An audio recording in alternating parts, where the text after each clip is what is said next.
거룩하신 하나님 아버지, 은혜를 감사합니다. 하나님께서 늘 함께해 주시는 시간을 통하여 이 시간 이 자리에 나오게 하심을 감사합니다.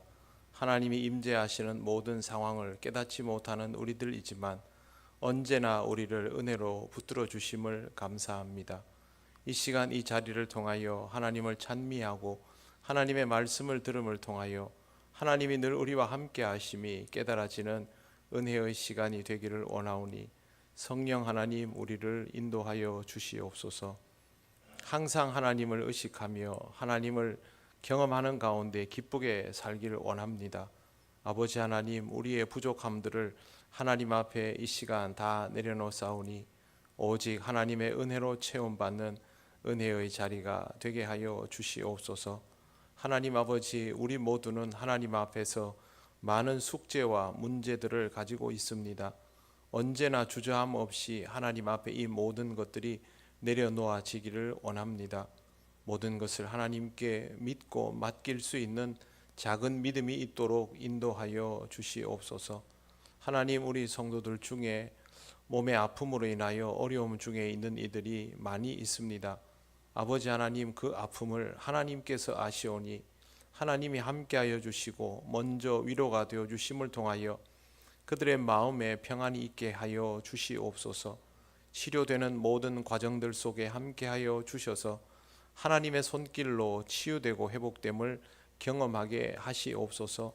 우리가 서로를 위하여 기도함을 통하여 우리 모두에게 이 치유의 역사가 경험되게 하시고 모두 함께 하나님의 은혜 가운데로 나아가게 하시옵소서. 아버지 하나님, 우리가 우리들 자신만 들여다보는 것이 아니라 서로의 신앙을 위하여 기도할 수 있는 교회이기를 원합니다. 하나님 아버지, 우리의 믿음이 약한 모든 순간을 위하여 서로가 기도하게 하셔서 하나님 안에서 함께 믿음으로 성장하도록 인도하여 주시옵소서. 이 나라의 모든 일들을 굽어 살피시는 하나님 아버지, 하나님을 알지 못하고 살아가는 이들이 너무 많으며 또 하나님을 믿고자 하면서도 하나님 뜻에 합당하지 않는 우리들이 있어서 이 땅이 하나님의 통치 가운데 온전히 있지 못함을 고백합니다. 무엇보다도 하나님의 은혜 속에서 하나님의 주권이 살아있음이 우리 모두에게 경험되게 하시고 하나님의 창조의 섭리를 따라서 움직여지는 이 세상 되게 하옵소서. 이 시간도 하나님 주시는 은혜를 풍성히 누리기를 원하오며 예수님 이름으로 기도드립니다. 아멘.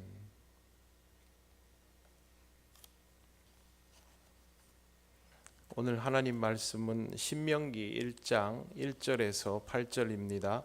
구약 성경 259쪽입니다.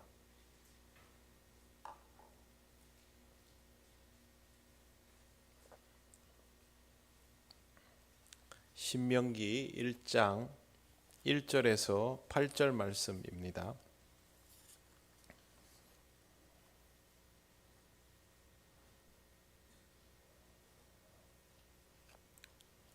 한 절씩 교독하겠습니다. 이는 모세가 요단 저쪽 숲 맞은편의 아라바 광야 곧 바란과 도벨과 라반과 하세롯과 디사합 사이에서 이스라엘 무리에게 선포한 말씀이니라.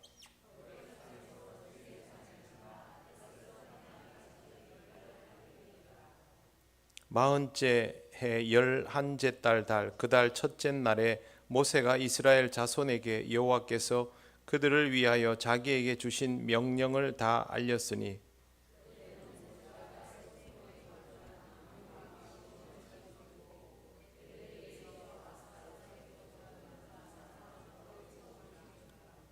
모세가 요압 저쪽 모압 땅에서 이 율법을 설명하기 시작하였더라. 일러스되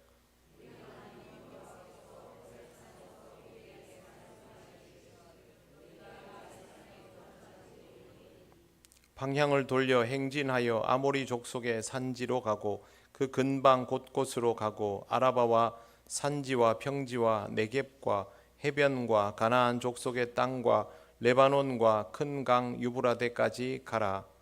내가 너희의 조상 아브라함과 이삭과 야곱에게 맹세하여 그들과 그들의 후손에게 주리라 한 땅이 너희 앞에 있으니 들어가서 그 땅을 차지할지니라. 아멘. 네, 좌우의 분들 인사하시겠습니다.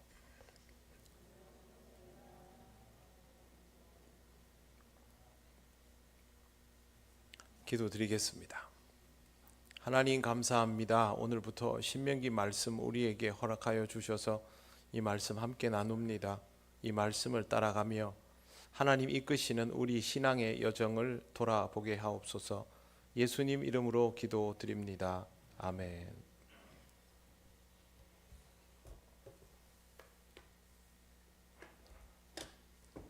리모컨이 있을 줄 알았는데 없네요. 오늘은 지도를 좀 봐야 되는데 제가 설명을 그냥 드리겠습니다. 지도를 보면서 오늘부터 신명기에 들어갑니다. 민수기를 지난 시간에 하다가 주님의 기도를 공부하고 다시 신명기로 돌아왔습니다. 신명기는 모세오경 중에는 마지막입니다. 이스라엘의 형성과 방향에 대하여 내려오던 첫 번째 이야기의 단락이 마무리되는 시점이라고 할 수 있습니다. 라틴어로는 듀트로노미움이라고 합니다. 해석을 하면 두 번째 율법이라고 할 수 있습니다. 우리말 성경으로 하면 되풀이한 계명의 기록이라고 제목이 붙어 있습니다. 되풀이한 계명의 기록. 돌판이 한 번 더 주어졌으니까 그렇게 말하는 것입니다. 하나님께서 모세를 통하여 이루게 하신 율법 제정을 한 번 엎었고 또 한 번 시작하기 때문에 그렇게 붙여졌는데요. 첫 번째 계명이 주어진 장소는 시내산입니다. 그리고 두 번째 계명은 모압의 경계 지역에서 이루어집니다. 그리고 이 계명은 사실상 언약 위에서 그 언약을 실행하기 위해서 이루어지는 것이기 때문에 제2의 언약 체결이라고 할 수 있습니다.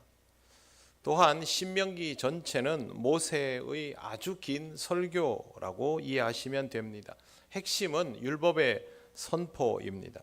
하나님이 주신 율법을 이해하지 못하고 사실상 파기하는 수준의 불신앙을 보였기 때문에 하나님께서 율법을 다시 주신 것도 있고 또 모압 평지라는 곳이 이스라엘 백성이 이제 전환해야 되는 시기이기 때문에 이동 모드에서 전투 모드로 바뀌어야 하는 시기이기 때문에 율법에 대한 또 다른 태도와 긴장감이 요구되어서 주신 것이기도 합니다.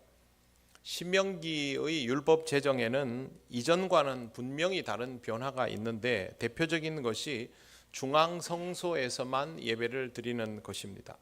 이렇게 되는 이유는 앞으로 이 사람들이 정착 생활을 할 것이기 때문에 이제는 한 곳에 정착하면 회막을 고정시켜 놓고 거기서 예배를 드리게 되니까 이 율법이 필요해진 것입니다. 자세한 것은 앞으로 이제 공부를 하면서 보겠습니다. 먼저 1절을 보십시오. 이는 모세가 요단 저쪽 숲 맞은편에 아라바 광야 곧 바란과 도벨과 라반과 하세롯과 디사합 사이에서 이스라엘 무리에게 선포한 말씀이니라. 이스라엘 무리에게 선포한 말씀, 사실상의 고별 설교입니다. 개인적으로는 살 날이 별로 남지 않았다라는 것을 직감하고 민족적인 실패를 경험한 동포들을 향해서 그리고 그 실패에 대한 막중한 책임감을 느끼고 있는 지도자로서 다가올 시대를 준비하도록 남기는 사실상의 유언입니다. 모세의 입장에서 생각하면 만감이 교차되는 순간이지요. 왜 그러냐 하면 자기와 함께 광야에 나왔던 이들이 남아있지 않지 않습니까? 전부 자기가 알고 있던 지인들의 자녀들만 있는 거 아닙니까? 그렇죠. 갈렙 여호수아를 제외하고는 사실상 내가 알고 있는 사람의 자식들과 함께 있는 상태이기 때문에 여러 가지 생각들이 많이 들었을 것입니다. 그리고 이제 자기가 마지막 순번인 것이죠. 40년의 이집트 생활, 40년의 광야 생활을 지나서 하나님의 부르심을 받았던 지난 40여 년을 살았던 모세에게는 말할 수 없이 많은 경험치가 있습니다. 이제 그 기반으로 말씀을 전하려 하는 것입니다. 오늘은 먼저 장소에 대한 이해가 필요합니다. 제일 먼저 나오는 표현이 1절에 보면 요단 저쪽 숲 맞은편에 아라바 광야 이렇게 되어 있습니다. 다른 거는 잘 몰라도 아라바 광야를 이해하면 좀 설명이 쉬워집니다. 그 사진을 한번 올려주시겠습니까? 리모컨이 없어져서, 자, 제가 사진을 보면서 일단 설명을 드릴게요. 가운데 그 호수 보이시죠? 한가운데 저게 그 소금바다입니다. 소금바다에서 아래쪽으로 내려오면 파란색 줄이 있죠. 그죠? 이 파란색 줄이 그냥 줄이 아니고 아라바 광야라고 불리는 곳인데, 아라바 광야는 광야라기보다는 파란색 줄에서부터 위에 있는 주황색, 빨간색 줄까지 쭉 올라가면 이게 협곡지대입니다. 계곡입니다. 계곡. 아라바 계곡입니다. 그래서 이 밑에서 에시온게벨이라는 바닷가 꼭지점 자리에서부터 위에까지 끝까지 저 위에 갈릴리 바다 근처까지 올라가는 이 라인이 아라바 길입니다.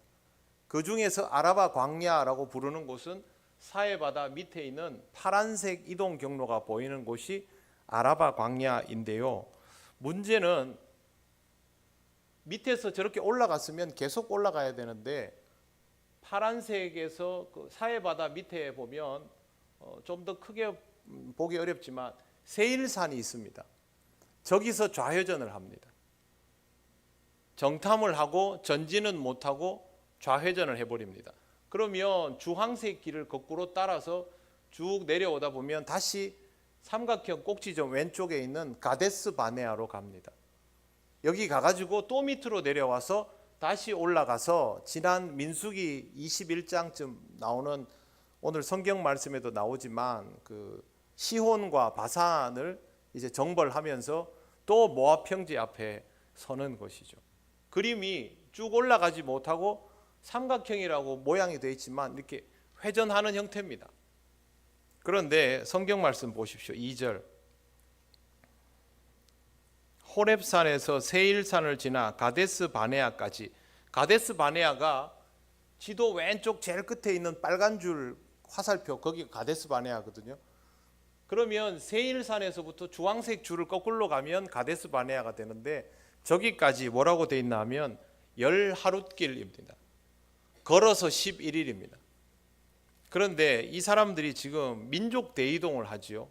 개인이 걸어서 11일이면 생각보다 많은 거리를 걸을 수 있습니다. 하지만 집단이 11일을 걸으면 그렇게 많이 못 갑니다. 뭐 대충 한번 추적하면요, 우리가 뭐 예를 들어서 통영 시민을 집단으로 모아가지고 걸어서 이동을 시킨다 그러면 11일 정도면 여기서 대구 정도까지 가면 많이 갈걸요. 그 정도 가기도 어렵습니다. 실제로 집단으로 이동을 하면 짐도 많고. 걸어서 11일이라는 말은 얼마 안 되는 거리라는 뜻입니다. 그런데 요 걸어서 11일 이 간격을 얼마 동안 헤맸느냐 하면 40년을 헤맨 겁니다. 여기 오늘 나와 있는 2절 말씀에 10하룻길이었더라 라고 이야기한 이유는 10하룻길이면 되는 곳을 이란 뜻입니다. 그 다음에 3절 보십시오.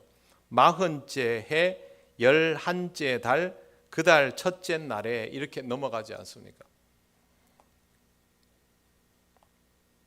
여러분, 11일이면 갈 수 있는 길을 40년 걸리는 기술은 어떤 기술입니까?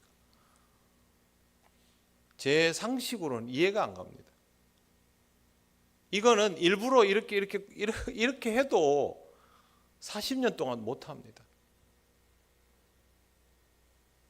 거의 가지 않고 주저앉아 있는 시간이 더 많았다는 것이죠.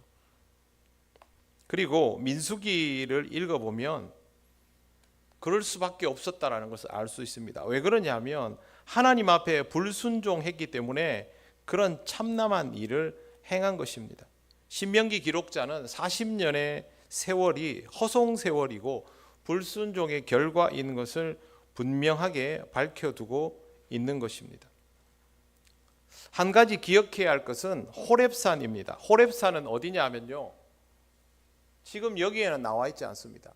여기에 나와 있지 않은데 여러분 그 지중해 지역의 지도에 보면 이 사이에 시나이 반도가 있죠. 삼각형으로. 뾰족하게 나온 삼각형이 있죠. 지금 여기 제일 아래쪽에 나오는 에시온게벨이라는 저 도시에서 밑으로 내려가면 삼각형 뾰족한 끝에 있는데 거기서 꺾어져서 올라왔습니다. 그게 제일 밑에 있는 자리가 시내산입니다. 거기서 처음에 돌판을 받았거든요. 그 돌판을 받아서 올라왔다가 못 지나가고 뺑뺑이를 돌고 다시 한번 에시온게벨에서 올라가는 일을 반복하고 있는 것이죠. 아라바 길을 올라가서 가나안을 정탐하기 위해서 정탐꾼까지 보냈다가 거기서 하나님을 믿기보다는 겁을 집어먹고 정복하라는 명령을 어기고 불순종하여서 사실상 이전의 자리로 되돌아온 것입니다. 하나님께서 약속하신 길은 믿음으로 나아가야 하는 길인데 믿음 없이는 나아갈 수가 없었던 것이고 그래서 오랜 방황을 했습니다. 이스라엘 백성이 이렇게 하는 모습을 보면서 우리는 좀 많은 것들을 생각해 볼 필요가 있습니다. 왜 그러냐 하면 우리들 각자의 신앙생활도 이와 별로 다르지 않아서 그렇습니다.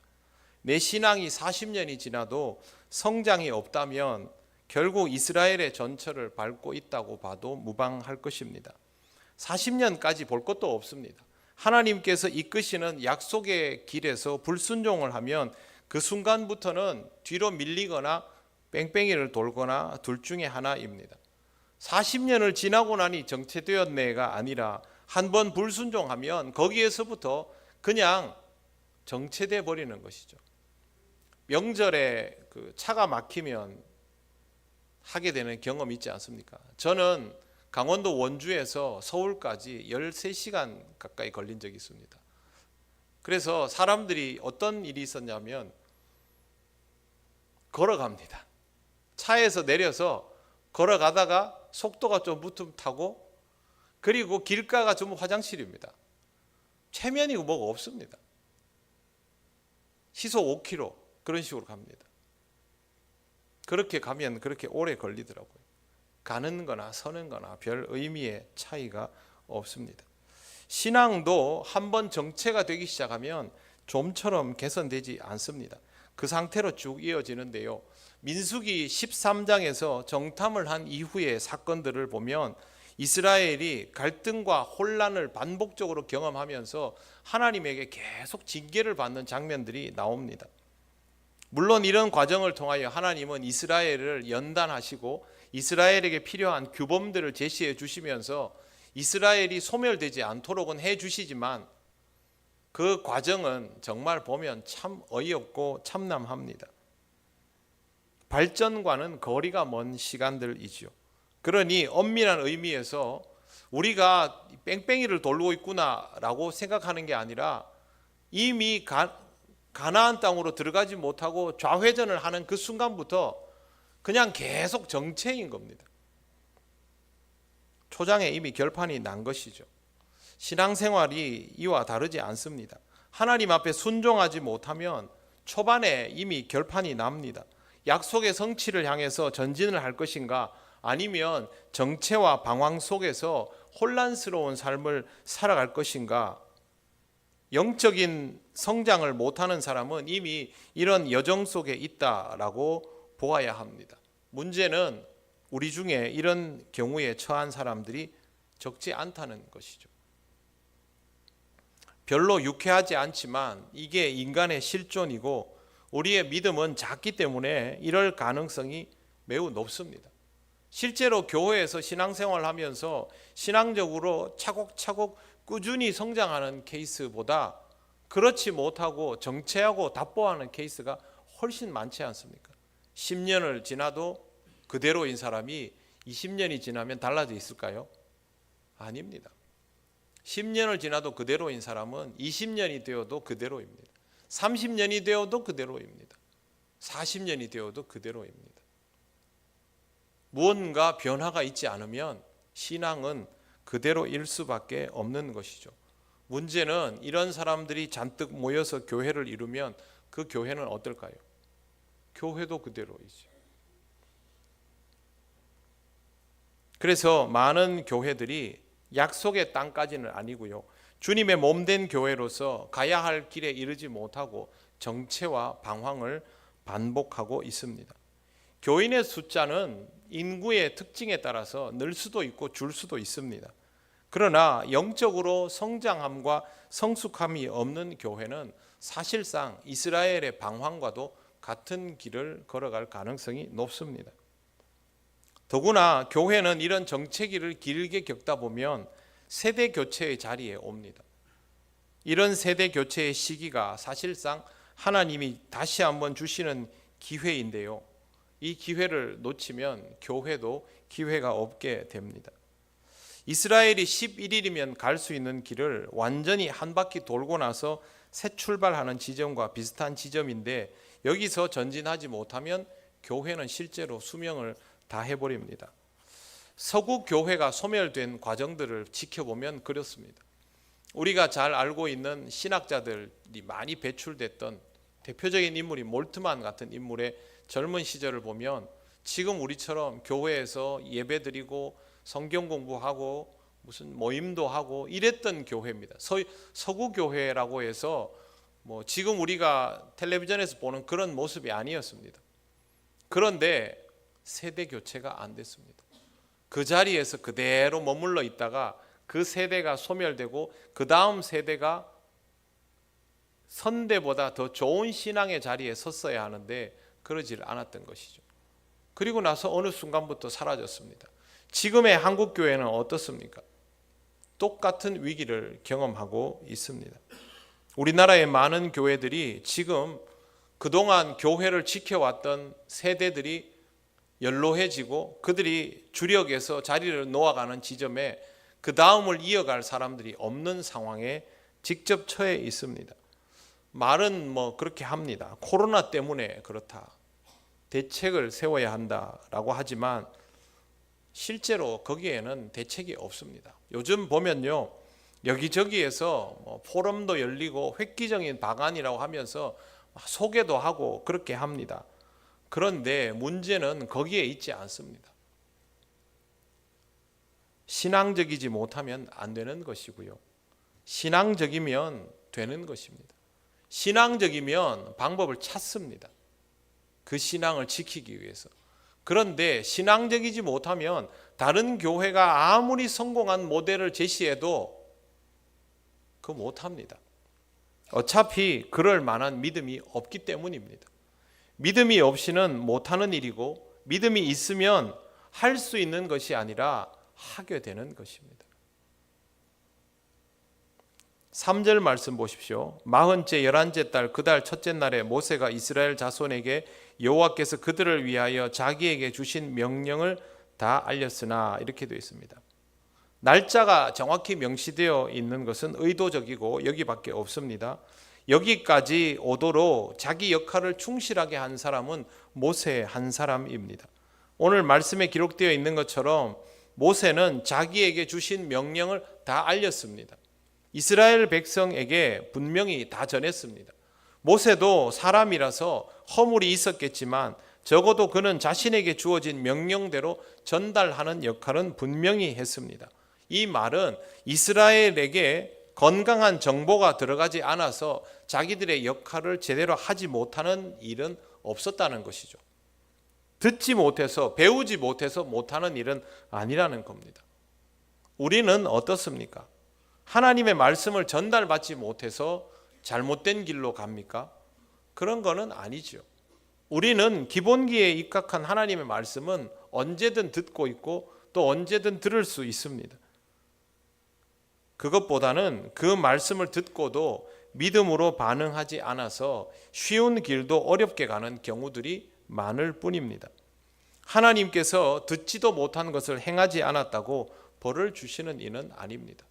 신명기 기록자가 왜 모세는 자기에게 주신 명령을 다 알렸다라는 말을 언급하겠습니까? 말씀은 부족하지 않았다라는 것이죠. 이스라엘 백성은 하나님의 말씀을 듣고 율법을 받고 그 율법을 따라서 살아가면 자기들의 신앙이 최적화될 수 있음에도 불구하고 그대로 따르지 않았습니다. 그랬기 때문에 그들에게 어렵고 힘든 일들이 일어난 것이고 그 일들을 통하여 이스라엘은 짧은 거리를 그토록 고생스럽게 살아가면서 끝내 가나안에 들어가지 못하게 되었던 것입니다. 4절 말씀 보십시오. 그때는 모세가 헤스본에 거주하는 아모리 왕 시온을 죽이고 에드레이에서 아스다롯에 거주하는 바산 왕 옥을 쳐 죽인 후라. 이제 말씀에 대한 전달이 다 이루어졌음을 구체적으로 설명하고 있습니다. 요단 동편을 제대로 정복하지는 못했지만 초입부에 있는 아모리 왕 시온과 바산 왕 옥을 격퇴했기 때문입니다. 이것도 처음부터 가능했던 일은 아닙니다. 한 바퀴를 돌고 나서야 다시 진격하면서 가능해진 일입니다. 이전에 전철을 밟지 않고 믿음으로 나아가면서 이루어졌던 일입니다. 한국 교회는 이런 역사들을 가지고 있습니다. 우리 교회도 예외는 아닙니다. 예전에 한국 교회를 보면 인구가 폭발적으로 성장하고 산업이 급속도로 발전할 때 교회도 함께 성장했습니다. 우리 교회도 그때 급속도로 성장했습니다. 여러분, 우리 교회당 이 건물이 언제 세워졌는지 아십니까? 몇 년도인지 기억하십니까? 여기 돌에 보면 1981년이라고 기록이 되어 있습니다. 그때 우리 교회는 굉장히 급성장을 한 이후입니다. 그때 출석 교인이 지금보다 훨씬 많았습니다. 교회 학교는 지금보다 몇 배가 많았습니다. 그런데 그때부터 우리 교회가 더 성장하지는 못했습니다. 우리 교회만 그런 것이 아니라 이런 형태들이 한국 사회에서 줄을 이루고 있습니다. 그리고 나서 40년이 지난 지금 우리 교회는 조금씩 기지개를 켜고 있습니다. 과정에서의 여러 가지 이유들이 있겠지요. 그런데 이 이유에 대한 판단은 하나님께 맡겨드리고 현실적으로 우리가 영적인 깊이를 더해 가거나 성장하지 못했다라는 것은 틀림없는 사실입니다. 그리고 이제 우리 교회도 다음 세대가 점점 선봉에 서고 있는 상황입니다. 다른 교회들도 사정이 대부분 비슷할 것입니다. 이런 상황에서 다음 세대가 선봉에 서게 될 때는 이전의 역사에서 약점이 되었던 것들은 결코 반복되어서는 안 됩니다. 믿음으로 반응하여야 하고 같은 잘못은 되풀이하지 말아야 합니다. 약속의 땅에 들어가는 것이 문제가 아닙니다. 약속의 땅에 들어가는 것은요, 과정이 충실하면 가게 되어 있는 것이고 정말 중요한 것은 믿음으로 반응하며 순종하는 것입니다. 하나님은 약속의 땅에 들어가게 해주신다라고 하면서 과정에서 계속 숙제를 내셨습니다. 이스라엘이 할 일은 그 땅만 쳐다보고 있는 것이 아니라 이 과정에서 숙제를 하나하나 풀어가는 것이었습니다. 그런데 이걸 하지 못했던 것이죠. 계속 숙제를 못하면요, 되풀이입니다. 아이들 게임하는 거 보셨습니까? 아이들 게임하는데 그 게임을 깰 때 스테이지가 있죠. 못 깨면 어떻게 합니까? 막 하다가 죽으면 다시 출발이죠. 죽으면 다시 출발. 죽으면 다시 출발. 우리 같으면 한 두세 번 죽으면 아이고 나 안 할란다 이럴 텐데 애들은 밤을 새가면서 그걸 합니다. 그런데 여러분, 이스라엘의 모습이 똑같습니다. 그 자리에 다시 서지 않습니까? 알고 보면 이스라엘은 항상 모압 평지 앞에 있는 것입니다. 그 앞에 서성거리다가 한 바퀴 돌고 그 앞에 왔으면 그 과정은 계속 마음은 모압 평지 앞에 있는 거죠. 우리가 거기서 가는 게 나았을까? 돌아설 수밖에 없지 않을까? 이러고 계속 있었기 때문에 그들은 결국 모압 평지 안에 앞에 있는 것입니다. 인생은 모두 모압 평지 앞에 서 있는 상태입니다. 믿음 없이 반응하면 그냥 계속 돌고 돕니다. 신앙은 하나님께서 말씀하신 그 관문을 뚫고 지나가야 그 다음에 무언가를 경험할 수 있는데 그걸 뚫고 지나가지 않으면 나는 계속 그 문턱 앞에서 맴돌다가 평생을 그냥 허비하는 겁니다. 하나님께서 여러분에게 무언가를 하시는 것들을 경험해 보지 못한 채로 일생을 허비하게 되는 것입니다. 저는 길에서 운전을 하고 다니다가 좀 이렇게 스트레스 받는 순간이 있습니다. 그게 뭐냐 하면 앞에 가던 차가 갑자기 속도를 줄이고 서는 거예요. 그리고 한참 있다가 방향을 돌려서 딴 데로 갑니다. 혹은 시속 한 40km, 50km로 가다가 10km로 갑니다. 이게 뭔 줄 아십니까? 관광객입니다. 관광을 왔으면 길을 알아서 오든지 내비게이션을 키든지 뭘 좀 공부를 해서 오든지 하면 될 텐데 꼭 그런 분들은 알아보지 않고 오거든요. 가다가 여기가 아닌갑다 그러면서 대려변에서 차를 갑자기 세우면 어떻게 합니까? 그 뒤에 있는 차들은 속에 천불 납니다. 보고 있으면. 여러분, 운전하다가 길을 모르겠으면 길가에 차를 세워야죠. 그리고 길을 알고 진행을 해야죠. 가다가 충렬사 내거리에 갑자기 한가운데 서면 어떡합니까? 그런데 우리가 신앙생활을 그런 식으로 합니다. 가다가 모르면 그냥 가만히 서 있습니다. 그렇게 해서는 그 다음 과정으로 나아갈 수가 없습니다. 하나님께 길을 묻고 그 길을 보면서 제대로 된 길을 가야 하지요. 신앙적인 측면에서는 하나님께서 인도하심을 따라서 한 걸음 한 걸음을 똑바로 나아가야 합니다. 그렇지 않으면 계속 우리 인생이 좌우를 분변치 못합니다. 하나님을 의지하다가 세상을 의지하다가 하나님의 방법을 따르다가 세상의 방법을 따르다가 이스라엘 백성들이 그동안 해온 일이 이거죠. 이 사람들이 하나님께 제사를 안 지냈습니까? 40년 동안 열심히 하나님께 번제를 올렸습니다. 그러나 그러는 중에 반란도 일으키고 우상도 숭배하고 할 건 다 했잖아요. 그게 가는 것도 아니고 안 가는 것도 아니고입니다. 신앙생활을 할 때 이런 방식으로 해버리면 우리 인생은 늘 정체될 수밖에 없습니다. 여러분 스스로의 인생을 보십시오. 신앙적인 측면에서 차분히 하나님의 인도하심을 따라서 한 걸음씩 가고 있는지 아니면 따르다 말다가 옆으로 갔다가 왔다가를 반복하고 있는지. 만약에 후자라면 신앙생활을 어느 순간부터 정체한 채로 살아가고 있을 겁니다. 그러고 나서 세월이 지나서 그러죠. 나는 교회를 오래 다녔는데도 신앙적인 성장이 없다. 하나님의 은혜를 잘 모르겠다. 교회를 열심히 다녔는데도 뭐가 뭔지를 모르겠다. 그렇게 되는 겁니다. 처음 신앙을 가졌을 때와 별반 다르지 않은 나 자신을 발견한다면 나는 원천적으로 이 모압의 경계 앞에서 다시 시작해야 되는 사람이구나 라고 인정해야 됩니다. 내가 교회를 몇 년 다녔는가 그런 거 중요하지 않습니다. 하나님과의 진정한 대면이 없으면 나는 아직도 모압의 경계 앞에 서 있는 겁니다. 이걸 넘어야 가나안 땅에 들어가는 거 아닙니까? 그걸 못하는 것이니까 그냥 서 있는 것이죠. 그러므로 여러분의 인생이 모압의 경계 앞에 서 있는지 아닌지를 좀 냉정하게 돌아보셔야 합니다.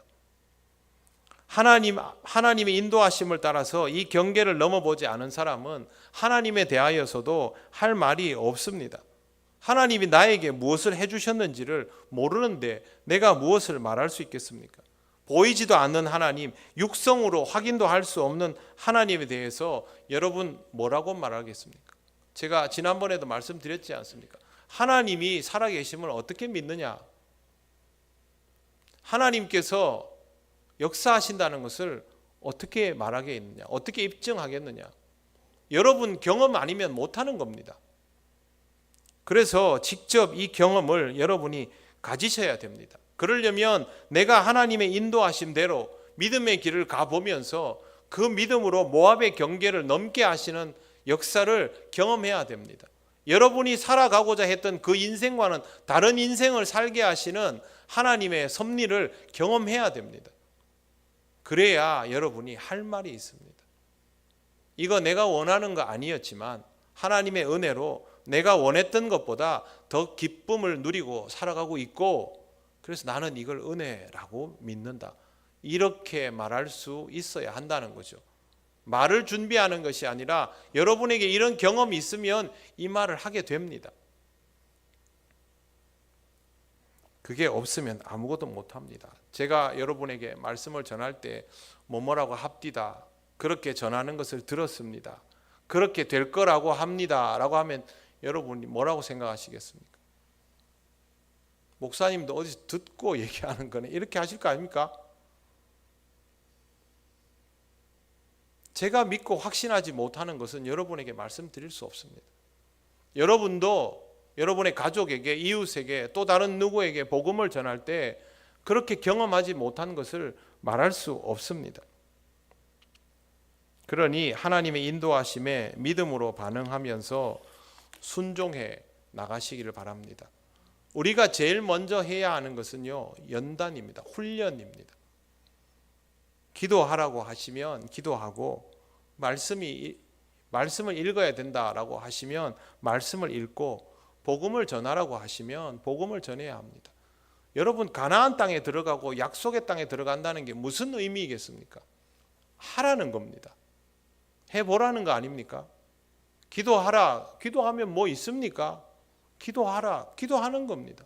말씀을 읽어라. 말씀 읽으면 내가 먹고 사는데 뭐 도움 됩니까? 읽어라. 그럼 읽는 겁니다. 복음을 전하라. 요즘 같은 시대에 누가 이런 얘기를 듣습니까? 그러나 하나님께서 복음 전하라 하면 하는 겁니다. 그렇게 무장해 나가면서 살아가는 것이죠. 이웃을 사랑하라, 이웃을 도우라. 그러면 아직 내가 좀 낯설은 사람이라도 그 사람에게 다가서 보는 것이죠. 하나님은 우리에게 분명히 이렇게 살아라고 말씀하고 계십니다. 성경 말씀을 통해서일 뿐만 아니라 우리가 기도하려고 눈만 감으면 제가 방금 말씀드린 이런 방식의 이야기들을 하나님은 우리에게 분명히 하십니다.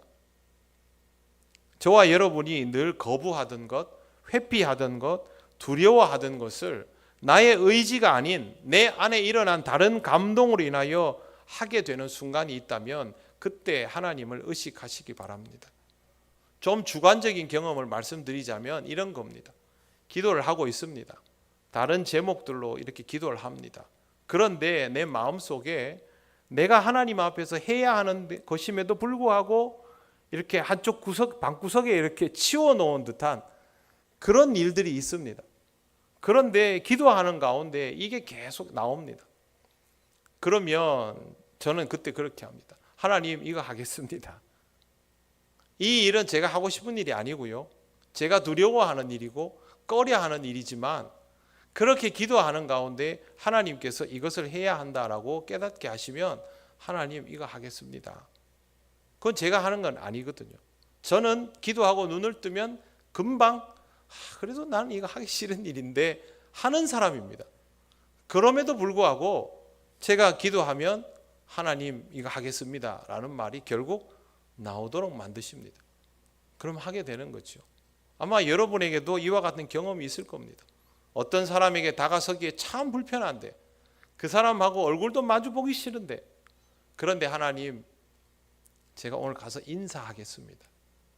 우선 여기까지 하겠습니다 라고 하나님께 기도드리고 나야 내 마음도 좀 편하고, 그런데 못했단 말이에요.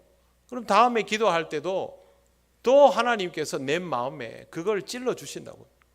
그럼 결국 하나님 그거 하겠습니다. 그래서 다음에는 또 한마디 인사를 하게 되는 겁니다.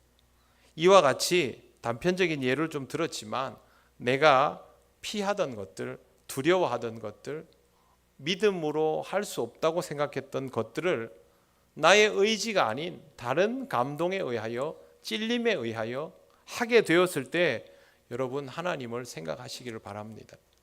이스라엘 백성이 하나님을 생각했다면 가나안 땅 앞에서 돌아서지 않았을 것입니다.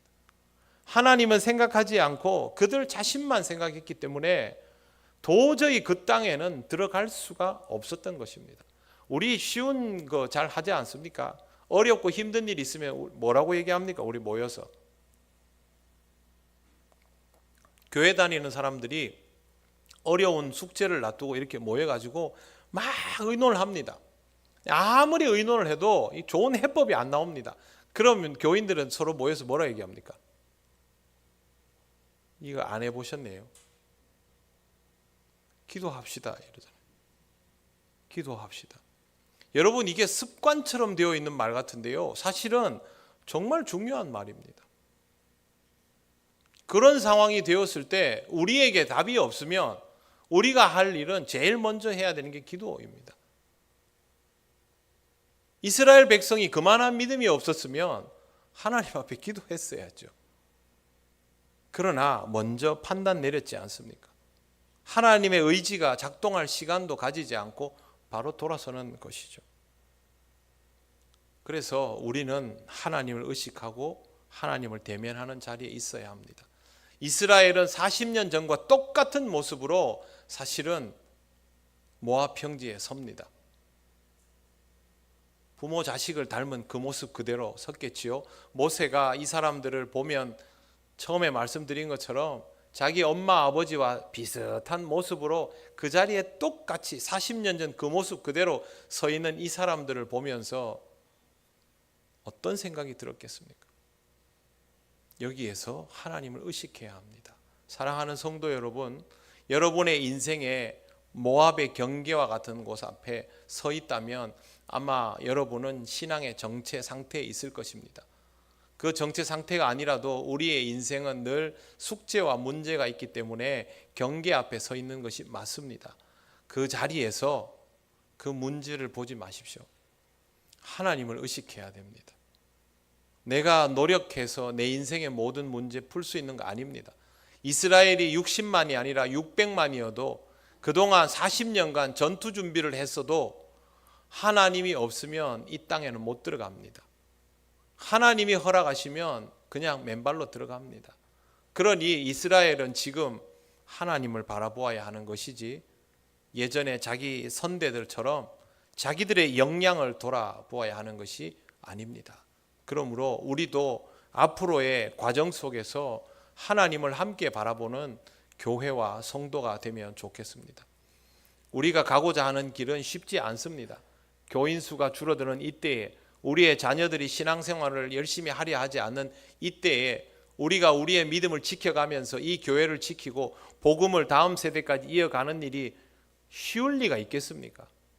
그런데 여기에서 우리 자신을 보지 말고 하나님을 보아야 합니다. 하나님에게 우리의 문제에 답이 있다라는 것을 꼭 의식하시고 그렇게 나아가야 합니다. 이제 5절 말씀 보시고 마무리하겠습니다. 5절 같이 읽겠습니다. 시작. 모세가 요단 저쪽 모압 땅에서 이 율법을 설명하기 시작하였더라. 일러스되. 이렇게 시작합니다. 지금 이스라엘에게 필요한 것은 하나님의 말씀입니다. 하나님의 말씀을 따라 하나님의 임재가 경험되는 것이 이스라엘에게 필요한 모든 준비이며 우리에게 필요한 모든 준비입니다. 말씀을 따라 가십시오. 말씀을 따라 기도하십시오. 하나님께서 기도의 자리를 통하여 경험하게 하시는 것들을 믿음으로 따라가 보시기를 바랍니다. 기도드리겠습니다. 오늘 하나님 앞에 이렇게 기도하며 신명기 말씀의 자리로 앞으로 나아가겠습니다. 하나님께 이렇게 기도하겠습니다. 말씀을 따라가며 우리에게 주어진 약속의 성취를 하나님의 은혜로 경험하게 하옵소서.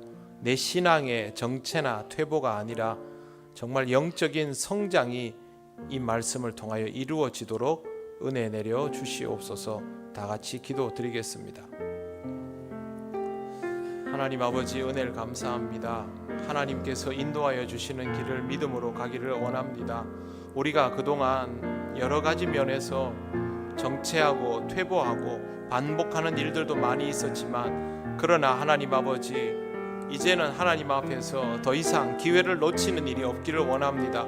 성령 하나님께서 인도하여 주셔서 하나님 우리에게 주신 기회를 붙들며 정말 다음 세대가 모압 평지를 뚫고 지나가는 것처럼 하나님, 우리 교회가 이 시대의 숙제와 한계들을 뚫고 하나님이 인도하시는 약속의 땅으로 나아갈 수 있기를 원합니다.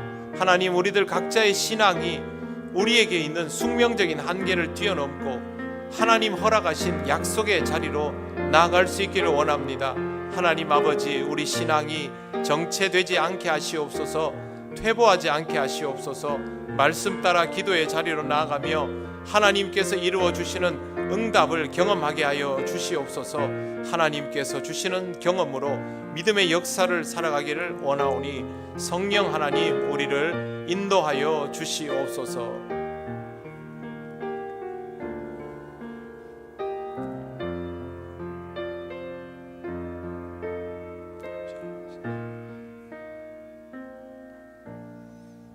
하나님 감사합니다. 우리가 이스라엘을 뭐라 할 처지는 아닌 것 같습니다.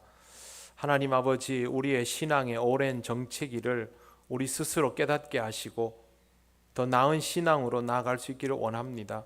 하나님, 우리 교회가 가야 할 길에 가지 못하고 늘 맴돌았던 한계를 넘어설 수 있기를 원합니다. 우리가 그렇게 해야 한다는 의지를 가지고 하는 것이 아니라 하나님께 우리의 모든 것을 내어 맡김을 통하여 순종함으로 나아가기를 원합니다. 하나님, 우리에게 약속하신 것들이 우리를 통하여 경험되게 하시옵소서. 말씀 따라 순종하며 나아갈 때에 하나님, 모압의 평지가 우리 앞에 열리게 하여 주시고 그 지경을 넘어 하나님 인도하시는 새 역사를 경험하게 하시옵소서. 세상이 어려워도 우리는 우리의 길을 가게 하여 주옵소서. 하나님, 우리 통영교회에 속한 모든 성도들의 영적인 성장과 성숙이 있기를 간절히 원합니다. 우리의 변화를 통하여 우리 교회가 주님 앞에 강건히 세워지게 하시옵소서. 감사드리며 예수님 이름으로 기도드립니다. 아멘.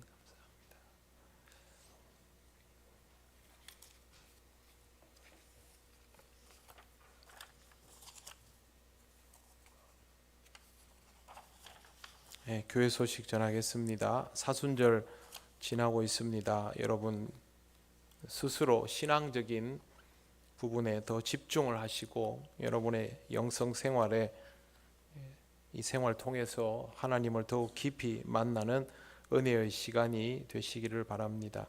3월 1일 금요일 전교인 첫날 새벽 기도회로 모입니다. 본당에서 모이며 기도는 류미자 권사님 인도하겠습니다. 다가오는 주일 2부 예배 후에 본당에서 정기 재직회로 모입니다. 그리고 다음 주일날 오후 1시에 본당에서 장학회 임시총회를 할 생각입니다. 장학회원들은 1시까지 본당으로 모여주시기를 바랍니다. 성도학교가 개강이 되었습니다. 시간이 되시는 분들은 공부를 하러 나오시기 바랍니다. 공부를 하러 나오는 중에 개인적인 사정으로 이렇게 몇 번씩 빠지게 되는 일들은 어쩔 수 없지요. 그러나 가능하면 열심히 나오시고 그렇게 기회를 선용하시기를 바랍니다. 이웃 가족 초청서를 작성해서 제출해 주시기 바랍니다. 그리고 위하여 기도하고 하면 좋겠습니다. 3월 성경 읽기표가 필경대에 준비되어 있습니다. 이번 주 토요일은 교회 대청소입니다. 2-3 남선교회 유니게 마리아 여전도회는 9시까지 교회로 모여주시기를 바랍니다. 다른 광고는 주보를 참조해 주시기 바랍니다. 주님께서 가르치신 기도를 올려드립니다. 하늘에 계신 우리 아버지, 아버지의 이름을 거룩하게 하시며 아버지의 나라가 오게 하시며 아버지의 뜻이 하늘에서와 같이 땅에서도 이루어지게 하소서. 오늘 우리에게 일용할 양식을 주시고 우리가 우리에게 잘못한 사람을 용서하여 준 것 같이 우리 죄를 용서하여 주시고 우리를 시험에 빠지지 않게 하시고 악에서 구하소서. 나라와 권능과 영광이 영원히 아버지의 것입니다. 아멘.